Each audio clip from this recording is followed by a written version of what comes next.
So we're here to do our wrap up of the Game Awards show, where I'm going to review the show and check in on my own predictions. And I've got some notes here of what we actually went through in the show, what came through in the show, or came up in the show. This is a long ass list.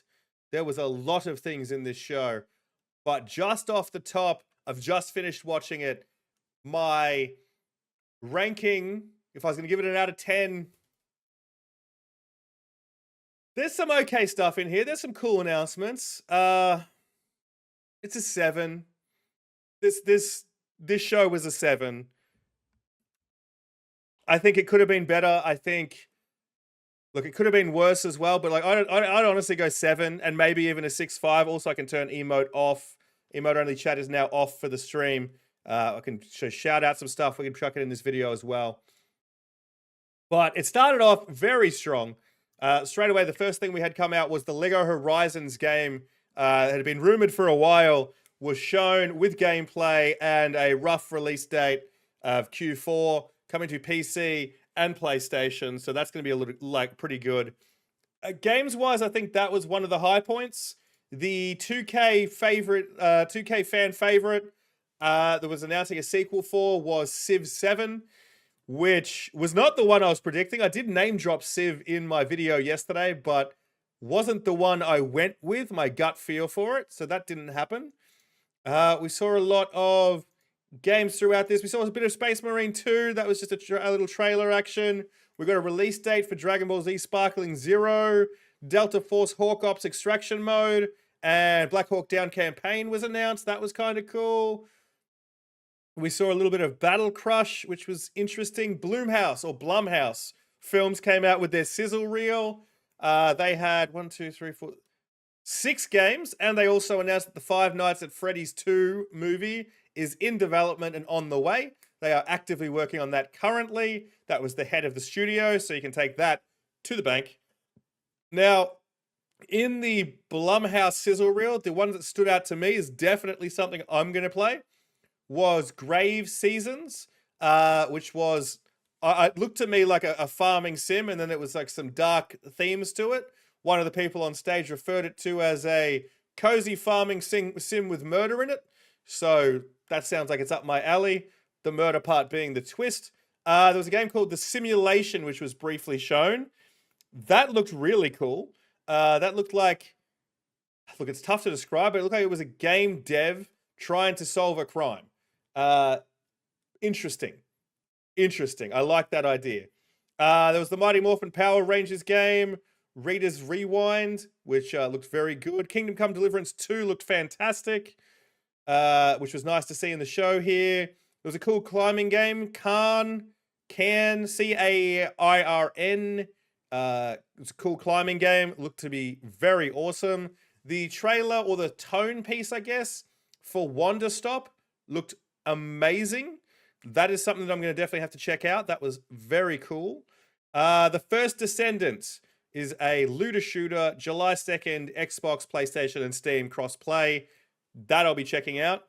I do want to take a second to shout out as well, in this show, the creators of Among Us, Inner Sloth, have announced their Outer Sloth Fund, and they are taking money they've made from Among Us being so successful, and they are funding a lot of indie games and helping to bring indie games. Like when they were at indie studio and struggling to get funding, they wanted to be the fix to that problem. So now they have made this fund, and they announced 6 games currently have been funded by them and are on the way.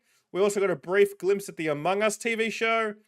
I don't know if every character basically being Kenny from South Park and not talking is going to work, but we'll see. I'll give it a go. Sonic X Shadow Generations looked like that come out. That looks pretty good. That's coming onto everything, October 25th. June Awakening looks pretty good. Now, let me see. We also saw the final season 3, which while we watched the show live, I went to check the Twitch viewership for that, and it was not good. So they've spent a lot of money funding that trailer, and hopefully they can bring that one back up. I don't know why that never found a player base, the finals. I think it's just everyone's kind of set in their ways. You're like a COD player, an Apex player, a Fortnite player, and that's like, you've bought enough skins and stuff, you're in that ecosystem, you're probably not going to start a new game. So I don't know if that's going to work. but we'll see. Alan Wake 2 is getting a physical release. They didn't give too many details on where. I don't know if that'll be like just regular retailers. It might be. We should see, hopefully, news on that. It's as of tomorrow. You'll be able to pre-order that. That one's coming with a physical edition and physical collector's edition. Night Springs is their DLC they've announced. It's out tomorrow. In fact, it might already be out now in Australia and could be out now US. Let's find out. There's 3 episodes and 3 fan favorite characters are coming back. It looks like the main character from Control, one of the main characters from Quantum Break looks like he's in his own episodic content there. It looks like a waitress who I'm not sure. I'm assuming she was from Alan Wake. I haven't played enough of the game. If I've missed her from somewhere else, please let me know. They've announced New World Eternium coming to PC, Xbox, and PlayStation. If it is a standalone game, it is in that world. If not, it would be cool to see the MMO come to consoles. Definitely something I enjoyed on PC and would double dip back into. Then we saw quite a few other little things. Hyperlight Breaker looks pretty good. And Skate, they basically gave us the It's Still in Development reel. It was cool to see a little comedian intro there and a little cute, funny video. But again, it's just like, we're still working on it. We don't have a date for you. It's console players can get into our, pre-alpha, the pre-alpha test coming soon. Pal World's new update is coming out with a new island, new pals, and dedicated Xbox servers, and that's coming out June. I think I've written down 29th, but I could be slightly wrong on that. Valorant is coming to console this year. Beta starts in June 14th. We've got Monster Hunter Wilds coming to Xbox, PlayStation, and PC. Simultaneous release next year. That's awesome. And then they closed the show with Phantom Blade Zero. Game looks good. No release date on it yet. There's kind of like it was a weird way to end the show. And I'll be honest with you, the pacing of the show is definitely a reason I've taken a point off it. I felt it was pretty strong. We were building with some nice indie content and major releases. And then we just kind of really bottomed out for a while in there. And there was 2 other games I forgot to mention. I've got them written here. Slitterhead, which we saw last year. I think Game Awards was when we saw it. That is coming along. That looks very nice. And that's 2024. So that is out this year. November 8th this year. That looks awesome. Check out the footage for that if you haven't seen it. Well worth looking at. And Killer Bean, Early Access Summer 2024 in the US. This thing looks ridiculous. It is not like it's not going to be an A++ amazing AAA game, but it looks like that AA game we used to get 1 to 2 console generations ago. This thing is going to be fun. I am going to play this, guaranteed. Lock it in. We're definitely doing that one. Let me just see if there's anything else I missed. There was the trailer that broke my heart, which is again the Batman Arkham Shadow, the VR only Arkham game. The trailer for this looks phenomenal and just breaks my heart again. We've got a little bit of a look at Black Myth Wukong's collector's editions and stuff. Look, this was a teaser and it sucked. Not that the teaser sucked, but the fact that it took up time in the show when it didn't really give us too much new. Like it did give us maybe a character tease at the end. Was for Star Wars Outlaws, which is going to be a fantastic game, but more on that coming this weekend or this week. And Quidditch Champions, which looks pretty cool. That one is the Quidditch, obviously the Harry Potter Quidditch game coming in early September, and that's coming to consoles and PC. That looks pretty good. But I think for me, and we had Civ 7, which I mentioned. The game of the show which really stood out to me in all of this, and there were some cool games. I think my top 3 were, looking at my list here, top 3, I'm going to go with, where is it? Killer Bean just looked fantastic. I really enjoyed the look at Kingdom Come Deliverance 2. Great tone piece, looks fantastic. And third one for me, Lego Horizon. I'm in. I'm buying that day one. I might even do the tall neck Lego on stream at one point.